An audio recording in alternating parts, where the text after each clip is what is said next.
Another day when Parliament has been debating a no-confidence motion against the Modi government. The Congress questioning Modi's economic model. Of course, it raises several questions about India's road to development. How have policies under various dispensations helped India become one of the top 5 economies in the world? Because that's exactly where we're at. From the overall approach, from Nehruvian socialism to opening up the economy to the world in the early 90s to a pro-business stance, which is the model of development that has thrown up the most positive, effective and sustainable results? That's our debate on India Development Debate this evening. With me, Vikram Oza. Welcome to the show. Up first, here's what's trending tonight. The US benchmark indices are in the red, and this is happening after Moodys has downgraded 10 smaller banks, both the Dow Jones and the S&P 500, losing more than a percentage point each in trade today. Investors are cautious ahead of the RBI's key meet on interest rates. The Nifty ending the day with moderate losses. Adani Enterprises, Hindalco Industries and Mahindra & Mahindra, the top losers in trade.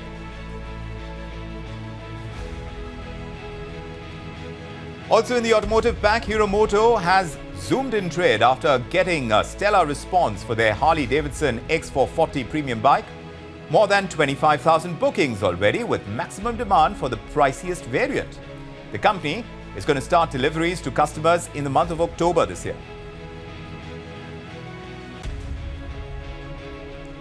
The impact of 28% GST levy on online gaming is playing out. MPL, Mobile Premier League, has laid off 350 employees, citing a 400% increase in taxes after the GST Council's decision to levy that 28% tax on online gaming. Now it seems more companies could follow suit. In earnings, Hindalco has beaten expectations, posting a profit of 600 crore rupees. Adani Ports, meanwhile, beating estimates on all counts, with EBITDA rising 80% year-on-year. In Parliament, a no-trust motion against Prime Minister Modi's government. The Prime Minister's Maun Vrat, says Congress MP Gaurav Gogoi, is what is really a matter of concern, he says, and the BJP accuses the Congress of ignoring the Northeast during the UPA rule. The no-trust motion has brought in a united opposition face-to-face with the government in Parliament today.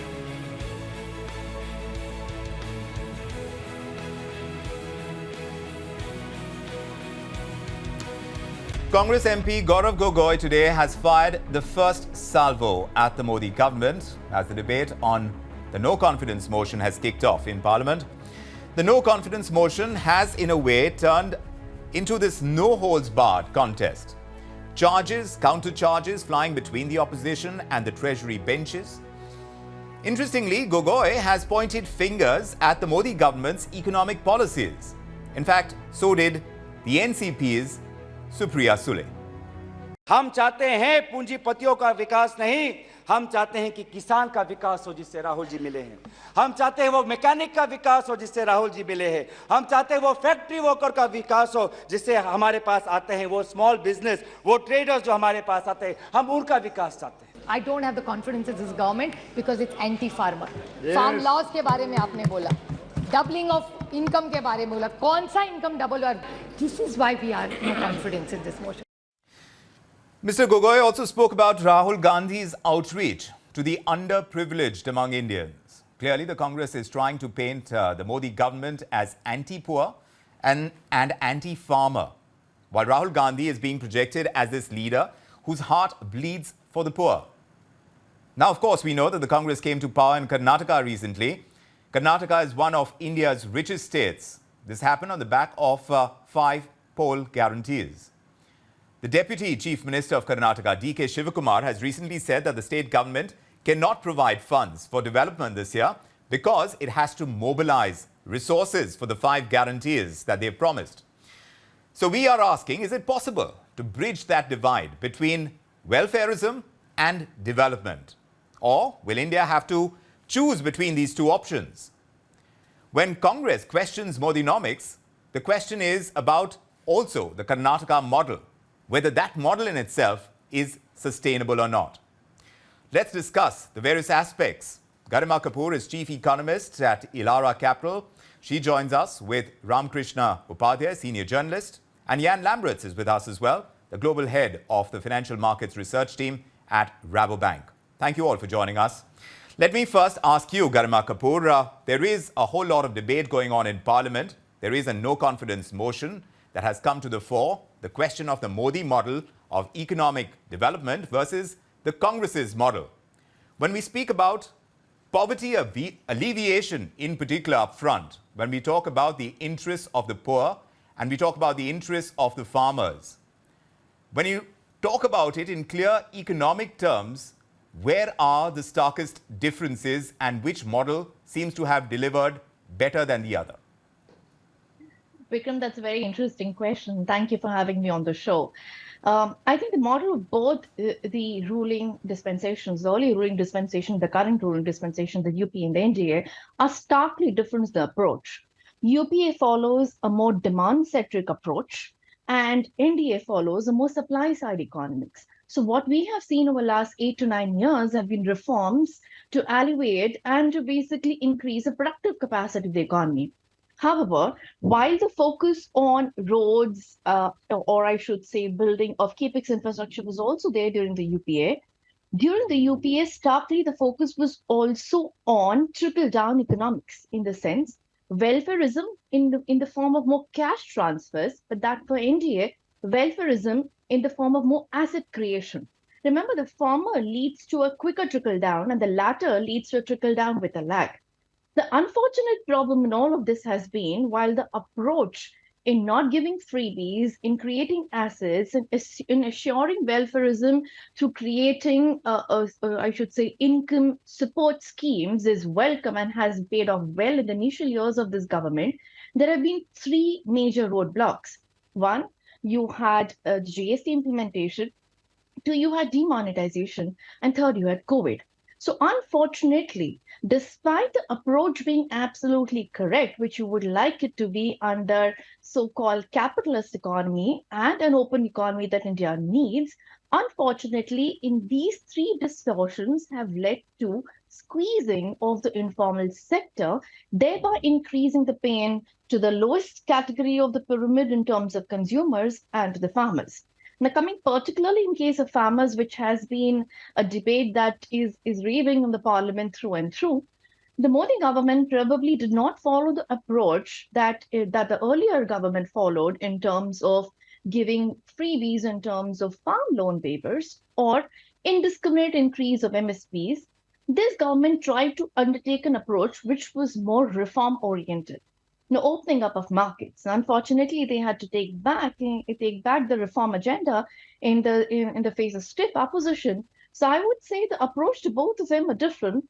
But however, right now, in a situation when 3 successive disruptions have led to a greater economic pain to the lowest person in the pyramid in terms of income structure, and what we see is more and more K-shaped consumption economy, I think the anger, or I should say, the voices of those who have suffered in last few years are becoming more and more evident compared to the others. So I think I would not debate much in terms of whether which policy is right, but I would say that there have been certain disruptions in last few years that have kind of led to some bit of dislocation of the distribution of income, which otherwise was intended perfectly well under the policies of the Indian government. Interesting that you're talking about the income disparity, and that becomes a crucial issue because it can lead to all kinds of social unrest as well when you have a growing kind of disparity when it comes to income levels. Krishna Upadhya, do weigh in on this because apart from the fact that we are a very multicultural society and we can expect conflict to take place, as has been seen in recent times, the latest example being Manipur, the core issue is how a government is able to negotiate income disparity. When it comes to approaches, how do you think the 2 levels of thought, which puts welfarism at the heart of it compared to development and economic growth and that capitalist agenda, what has really worked out and what hasn't when it comes to the Indian growth story? Well, I think now the battle is on between development economics and the freebies economics. Which one is going to win, we'll have to wait and see. Modi has adopted this development economics, and he feels that, providing infrastructure, providing better funds for the railways, the airports, and other things are more important for the economy of the country. And once the economy of the country improves, naturally it will trickle down and help the other people as well. But when it comes to the freebies, people are directly involved and they get the benefit directly in their account or in their cash comes in. So which one is going to work? We'll have to wait and see. In Karnataka, what has the Congress government has done? Has announced 5 freebies, the 5 different freebies, which are very, very attractive for women, for youth, for the middle class or the lower middle class. And this has been rolled out just about a couple of months ago. The first one was the Shakti scheme, which is a free bus ride for women. And once that was rolled out, women were flocking the buses everywhere, and it was very difficult for the transport corporation to manage that. And in fact, they cut down on the routes, and then they had to make sure that the regular travelers were not discomforted, but they were. And people who had to reach their offices, they couldn't get seats at all. So, but then, see, one has to look at the economic side of this. So, first month of the Shakti scheme is over, and then the bill is 250.96 crores for first month. And what did the government pay the corporations? 125 crores. Now, where will this another 125 comes? Crores will come? Nobody knows. So this is the first month of the Shakti scheme. Now, the second one is about the Griha Jyoti, that is providing 200 units of electricity free for everyone.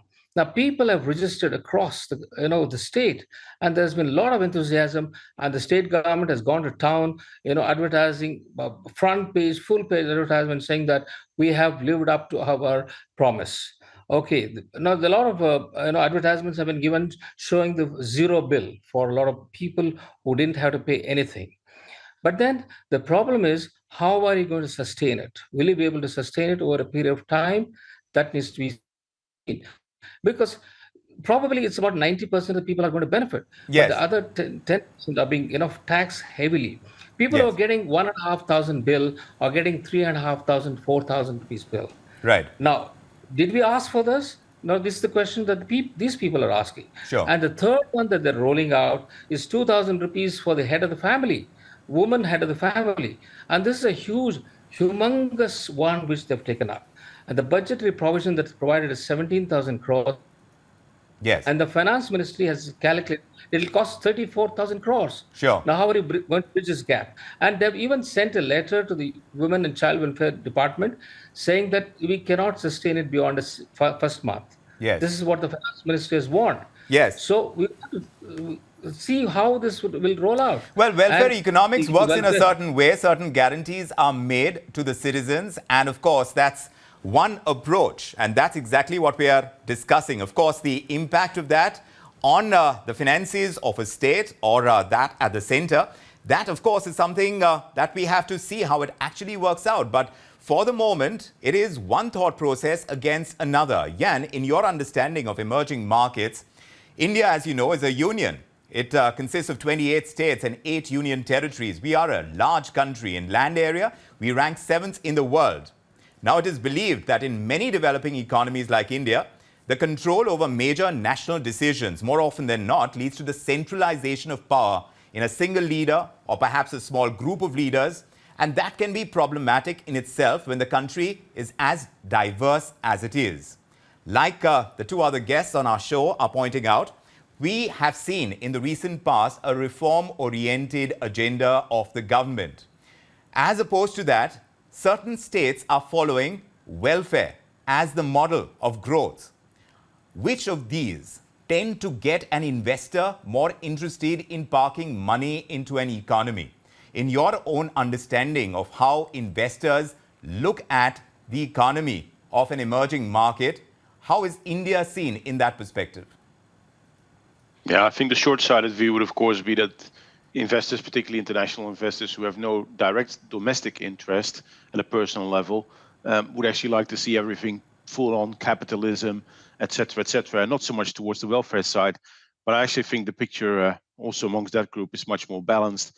They look for a balance, right? Ultimately, if sufficient people, there's an income distribution, sufficient people are lifted out of abject poverty, that opens up markets by itself and opens up opportunities by itself. So it really is about striking a balance here. And whereas for India, this is, like I said, very complex, and it's a union of states, so you have a complex situation there. This is actually a complex issue in all countries of every stage of development where this decision needs to be made. It's just that if there's more money to go around, you have more that you can do, but then there will also be more demand, so you still have to strike that balance. About a lot of manufacturing growth in the recent time as well. We're talking about Make in India.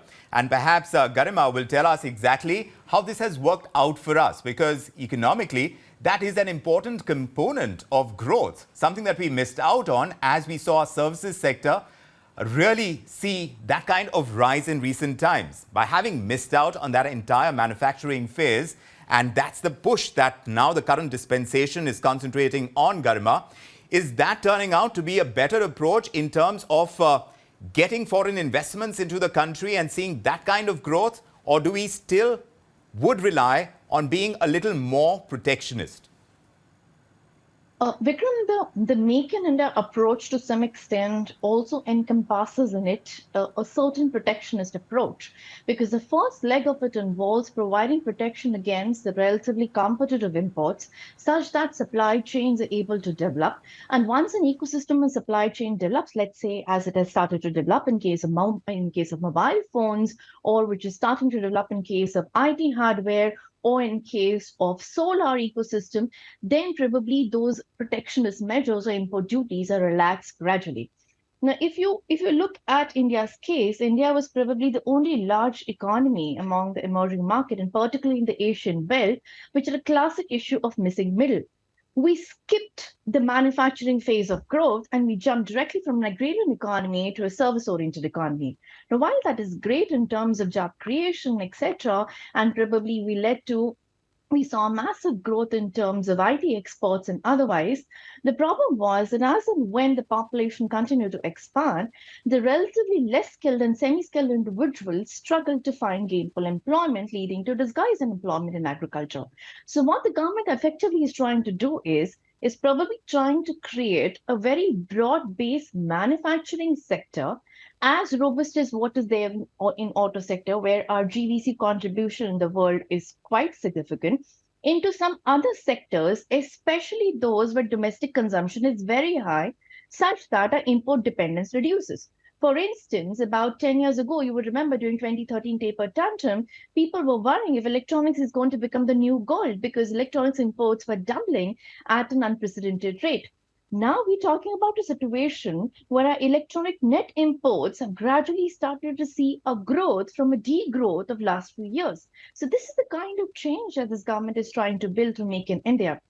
Not denying the fact that you will see always the critiques who say that protectionism is not the way to go ahead, while that has been the approach that is normally illustrated in most capitalist solutions. One must not forget that every economy, including that of China, including that of probably Vietnam, did have an initial level of protectionist support by the government that included either subsidies in terms of power or in terms of skilling, or certain kind of support in terms of technology or R&D. So what India is trying to do probably is not unique. It is the way probably the countries in the past have followed the structure. And I would say this is the most robust way for us to expand a manufacturing base, number one, expand our export base, number two, and create gainful employment, which has been our biggest problem in recent years. You have had a relatively jobless growth.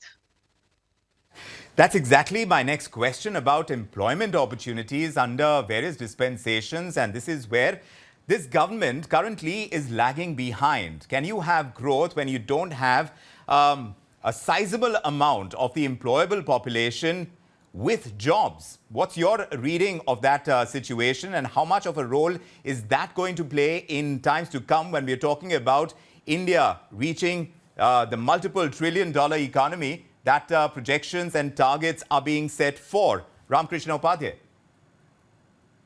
I think it all depends on the kind of investment that you're able to attract and the industries that you are able to grow, and you create the employment opportunities. Karnataka is among the foremost states, as far as investment is concerned, as far as the GDP of this thing is concerned, and then GST is also one of the highest Karnataka has produced. But I don't know how much of impact this welfarism will have on the economy of the state, on its capacity to build up the infrastructure, on its capacity to keep the other things going. But as of now, the finance department is struggling to keep this welfare schemes going. So this is a big battle between the development model and the welfare model. So one can really see that the Prime Minister Narendra Modi is nervous. You can make out the way he's attacking this welfare business. He knows that it could have some impact on the coming elections, because the people want to see something in their hands. Development is more, I think, indefinite. I mean, the people can't see, what development will help them directly. So what they see is what they get in their bank accounts or what they see on their hands. So that is where this is a battle of perception is going on, and we need to see how it will go on, and whether this will help the economy on a longer scale. I mean, whether we will be able to keep this going, Karnataka, whether we'll be able to get the investment that is required. I think it's a big question mark. It's a big question mark before the people. Well, the question still stands. Of course, the comparisons are going to be made, but whether or not this is going to change the equation to a certain extent, because as far as the international community is concerned, the investor community is concerned outside of India, they are going to be looking at a continuation of the reforms agenda, a stability in the government, and those are the factors that are going to mark economic growth for the country as well, as has been seen in the past that coalition governments do not have that kind of stability. And that perhaps is also an important factor to consider. But several other points remain to be discussed. Unfortunately, we are running out of time. Garima Kapoor, Krishna Upadhya, Jan Lambregts, it's a conversation that we'll continue to have. Thank you very much for joining us on this leg of our discussion here on the future of economic growth in India. Thanks very much for your time and joining us on this edition of India Development Debate. Meanwhile, ratings agency Moodys has cut the credit ratings of multiple small and mid-sized US banks. As many as 10 banks now, to be precise, have got this cut in ratings by Moodys. It has also put 6 big lenders on a reviews list. As far as Moodys is concerned, this is not where the action ends. There is perhaps more. There is a warning of more downgrades. Also, Moodys has changed its outlook to negative for 11 major lenders in the US. Now, the ratings agency has cited these recession fears in the US, also a tightening of the monetary policy as the key drivers for the kind of downgrades that they've brought on. Remember, the banking sector in the United States has been going through a tumultuous time since the collapse of Silicon Valley and Signature Bank earlier this year. So now the question is, how will this downgrade impact the sector, the banking sector further? And how fair is it for the markets to react the way they are? Let's discuss this.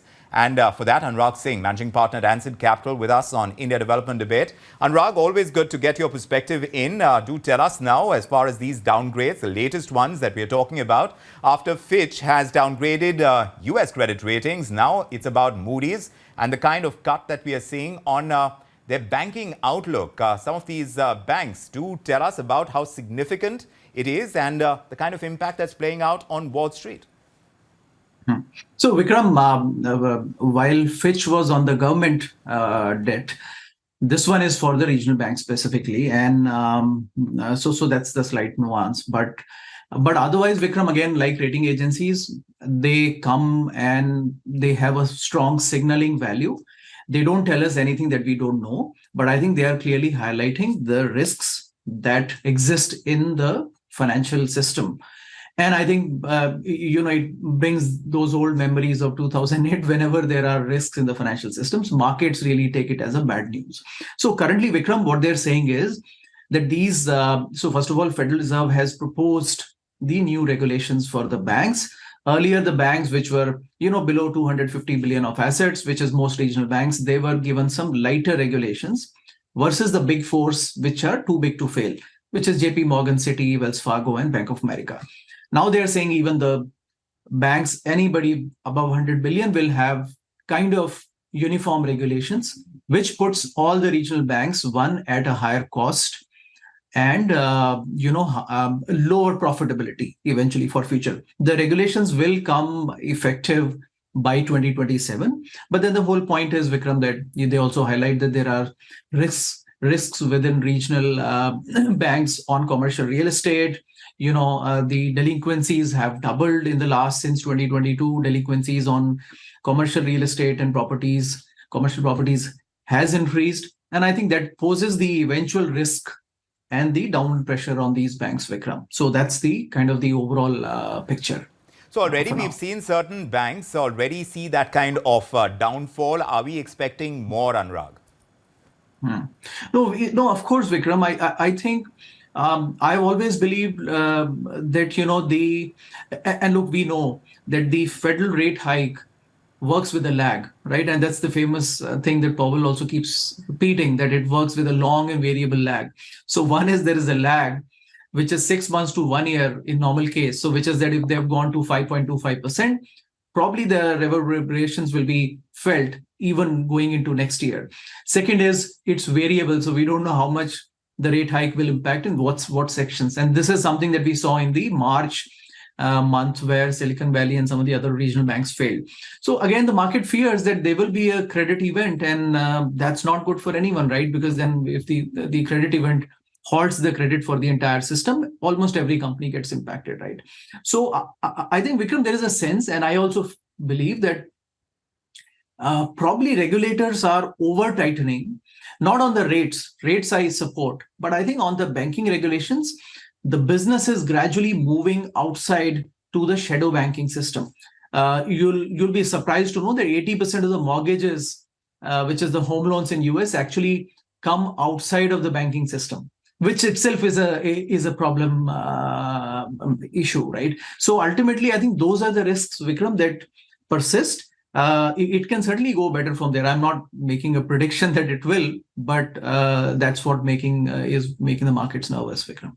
Get this kind of over tightening, like you're calling it, as far as interest rates are concerned. You're saying you're all right with them, but if you're going to have that, and that was considered the trigger, the stimulus as well, and then if these recessionary concerns that have been highlighted, those actually hold true, then how deep an impact are we looking at? Can there be a contagion that would be hard for the authorities to control?